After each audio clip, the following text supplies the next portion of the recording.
Part 2, the Cartesian legacy. What we're going to talk about now is an idea that's actually very old, and it's completely ingrained in our culture and in our society. You can find traces of it in the old Greek civilization and philosophies, but the person who most strongly represents this idea is Rene Descartes. And the idea of Rene Descartes is, here you see him on the right, is that there is this split conceptual separation between what we call, on the one hand, our mind, and on the other hand, our body.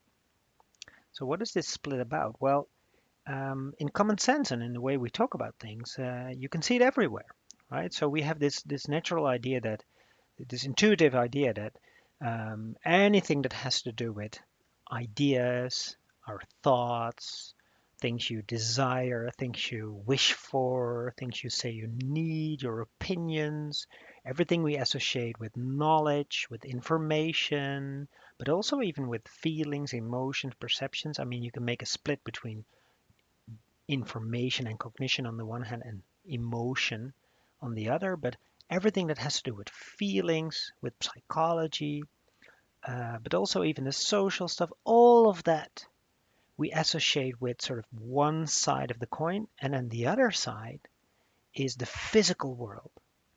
And in the physical world, we have our physical body, right? So there's this strange idea, which actually doesn't feel strange because we've grown so accustomed to it, that we are actually two things at the same time. We are a psychological mind, a spirit, something that thinks, which we associate with our person, with our personality, with our identity on the one hand. And on the other hand, we also quite readily recognize and acknowledge the fact that we are a physical thing. We are a physical body in space, right? If you throw us off a big building, we fall down just like cannonballs and apples do, completely obeying Newton's laws and so on. So we're physical things, right? And if the doctor is operating us in the operating theater and cutting us open and trying to find the problem or fix something, the doctor readily sees us as a physical, complicated machine. And if something doesn't work in the machine, you have to fix it, right? So everything has to do with mechanics, physics, the movement of our body in space, our location in space. Things like our physical medical health all have to do with the body. But for example, our mental health and how we feel and how we experience the world, that all has to do with what we call mind. And it was Rene Descartes who first made this distinction very explicit. Actually, it was part of his investigation into the nature of reality and what we can know about the world. And he concluded, well, that his own mind was actually the only thing that he could be certain of, right? He could say, like, everything he saw around him in the world was maybe an illusion, right? He could say, he said, maybe we're all in this, like, maybe we're in the matrix, right? We're just, it's a one big illusion that some kind of devil is playing a trick with us and making us believe that we are in a certain world with trees and plants and houses and other people and carts and horses. But maybe that's all just a movie playing in front of my eyes and it's all fake. But the only thing I'm certain of is that I am thinking about that. I am doubting the existence of that horse. So the horse may be fake, maybe an illusion, but my doubt, my question, that's real. So there is somebody who is questioning that, and that's me, right? So my mind is the only thing I can be certain about. And with that, he really nailed the split between mind and body. Now, in this course, we're actually going to question this split and criticize it and say, maybe this split is not helping us. Now, the split later on returned in modern science, cognitive science especially, after the Second World War, 1940s, 50s, 60s, and so on. There was a whole new field of research comparing the workings of the mind to the workings of a computer. And it was at the same time that computers started to be built and engineered and emerged that this theory of the mind as a computer emerged as well, right? So these two developed in parallel. So where Descartes really thought that mind and body were two distinct worlds that could never come together, right? He really thought that the mind stuff was something sort of, it was not in the end made of physical stuff. It was just like a completely different kind of stuff that you could not touch. Um, and he thought that, for example, the pineal gland in the brain would be some kind of transmitter, like a radio transmitter, connecting your mind to your physical body so that your mind could actually steer your body like a robot, right? It could give your body orders to move to the left or the right or grab something and so on. But he really thought that these were two really different things. The modern version of this, what they call Cartesianism, so the split between these two things, according to Descartes, the modern version of that came in the form of what is called cognitivism, which is the idea that um, in the end, everything is physical, right? So this is a theory that's part of the general scientific materialistic theory of that everything in the end has to reduce to physics somehow. But the split is still there, and the split between mind and body in cognitivism is the following. What the cognitivists say is, well, you have a brain, and the brain is a physical system. It's just a very complex biological machine. But running on that physical brain is software. It's the natural biological software that implements the human mind. So our mind is the software that runs on the hardware of the brain. So there's still this strong dissociation between, on the one hand, what we call mind and thinking and dreaming and having ideas, and on the other hand, the physical workings of our body, including our physical brain. And this all developed into this the whole new science called cognitive science. Okay, so how does that relate to interaction design? Well, in order to understand that, you must realize that the old computers looked like this. This was one of the first computers, and these first computers, they were very sort of they were machines that were not really interactive in a way. You ask a question to the machine, you put it into the machine, and then you wait a long while, and then maybe the next day you get the answer, right? So the whole model, the whole sort of scenario of interaction that comes along with this kind of machine is one of question and answer and a lot of waiting in between, right? So this machine quite naturally puts you into a very cognitive and passive contemplative mode of interaction. It's not something. It's not like a bike, right? It's not something you jump on and you start biking it and you interact with it, or like juggling balls or cutting wood with a knife or something like that. It's not an interaction like that at all. It is really an interaction that makes you sit still, think in your mind, like, what is the question that I have? Carefully think about it, formulate the question, put it into a code, making sure you don't make any errors, and then waiting for the answer to return.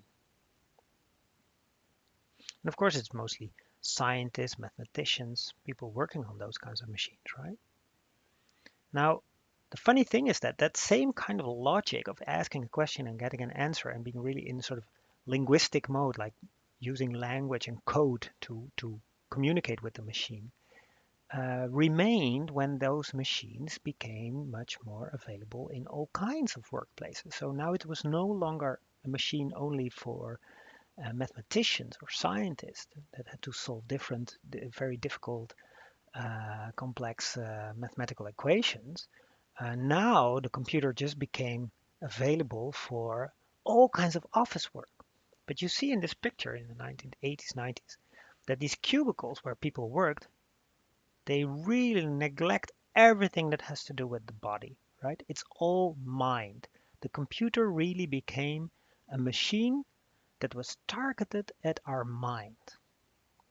And what kind of mind? Well, it's targeted at the kind of mind that comes out of the Cartesian, so the idea of Descartes, and later on the cognitivist idea of mind. It's the mind, it's a kind of mind that is completely detached from the body, right? So the computer is not only the model for our own mind, it's also the way we designed computers um, was designed on that same model. So it's a double loop of um, separating the mind from the body and then making artifacts, making machines that assume that we are separated from our bodies, right? The people that worked in these offices, their bodies really, they didn't count. They were not acknowledged, right? It would have been the most efficient and optimal work process that would be going on in this kind of office would be a process in which the people working there would actually have no bodies, right? The body was only getting in the way. You can see it here clearly. Now that same kind of computer then moved into our everyday space, the home, the non-functional, non-efficient working processes like leisure or just learning or wanting to have information or communicating with other people, social processes, right? The computer moved from the attic to the living room. When I was young, I went up into the attic to do computering. That was a separate verb, a separate activity that I would do. But nowadays, the computer is in every activity. When I talk to friends, I'm on the computer. When I teach, as I do right now, I'm on the computer. The computer is in everything, a mediating artifact. But the basic idea of it, the basic interactive model of it, with a screen and input devices that you can type a question and then get an answer or click on a link or whatever, the basic idea is still the same. It's still asking a question and then getting an answer, and the computer is still interacting with your Cartesian mind, not with your body. You're using your body, but you're only using your body to let your mind communicate with the computer. And you can see here in the body of this small child that we're having problems with that, right? It takes a while to get the hang of it. Now, as society evolved in the last 10 years or so, computers are now everywhere, right? So, and pictures like these hint at something like, yes, there's a lot of good stuff that comes out of it, right? There's so many things that we can do with our smartphones that I couldn't have dreamed of when I was young. On the other hand, is this the kind of world that we want? These people are no longer in contact with one another um, by their bodies. They are purely interacting with each other at the level of the mind, so at the level of ideas, thoughts, and so on. So the story with this picture is that suppose in 2000 years from now, there would be the whole civilization of Earth would be wiped away by some kind of nuclear bomb or whatever. We would all be gone, and some alien anthropologist would come to the Earth, and the only thing that would be left would be our devices. And they would look at those devices and start to reason, what would these creatures have looked like given the way their devices were designed, right? So the interfaces of our laptops and smartphones and computers, they would give rise to probably a hypothesis on our bodies having looked a little bit like this. One big eye, one very big finger to interact with the screen, and then maybe some ears for a bit of sound. They found some headphones and so on, and AirPods, and that's it, right? That's our body. So you can see the interaction design of current devices, which came all the way from those mathematical machines where you put in formulas and had to wait for the next day to get the answer, and still have the same kind of basic underlying model of interaction. Those kinds of interactions, they don't use our body. They don't use the full potential of our skilled situated interactions, as I've talked about in the previous part of this lecture. And you may think, well, now we have wearables and portables and stuff, and it becomes smaller, and we can do gestures and so on. But the question is, like when we move, for example, from phone to smartwatch, do things really get better? Right?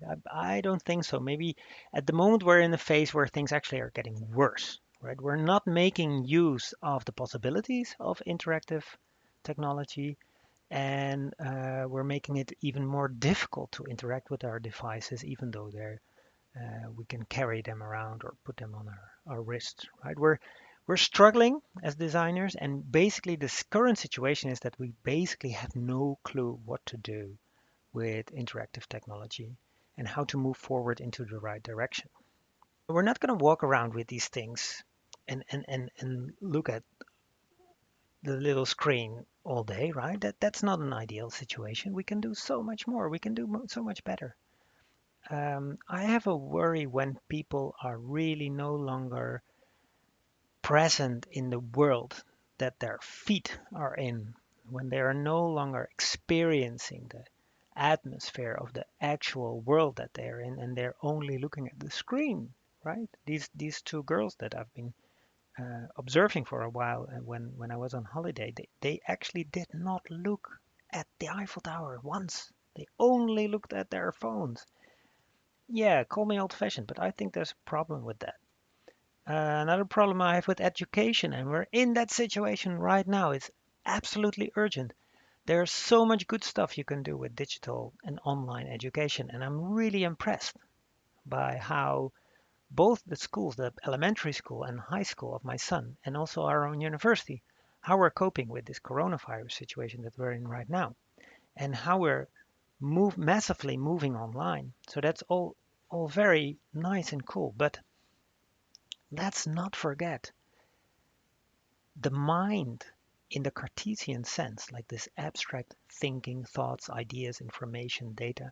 That's not the only part that's important about our world. And if we want to learn something valuable, we need to learn it with our entire body, not just with the part that we call mind.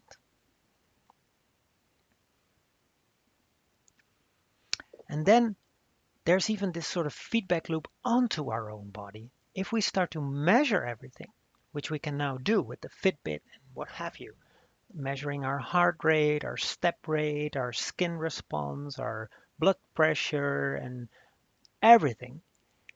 On the one hand, you could say, well, we're focusing more on our body again, so that's a good thing. We're getting more in tune with our body again. But the question is that really true?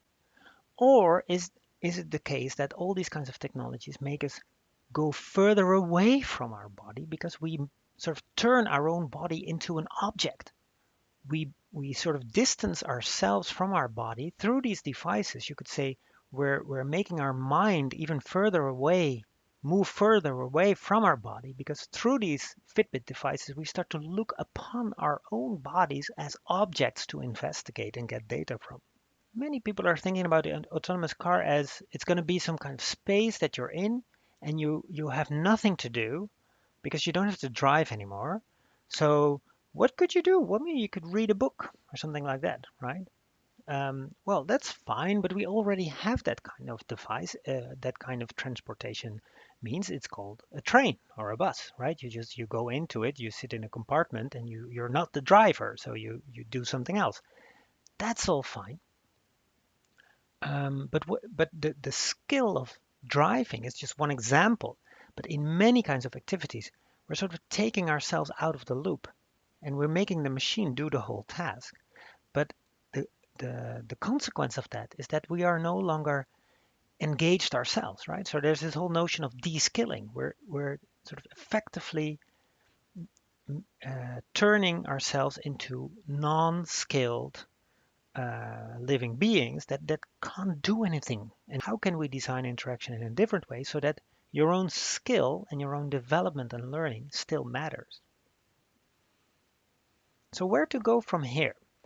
That's the question that I'm gonna take up in the next section. And actually what I want to propose for the next section is that this whole split between mind and body is not helping us in designing the right sort of interaction. So we do not only need to design new things, we also need to rethink how we look on ourselves as integrated beings that are not mind on the one hand and body on the other, but both at the same time.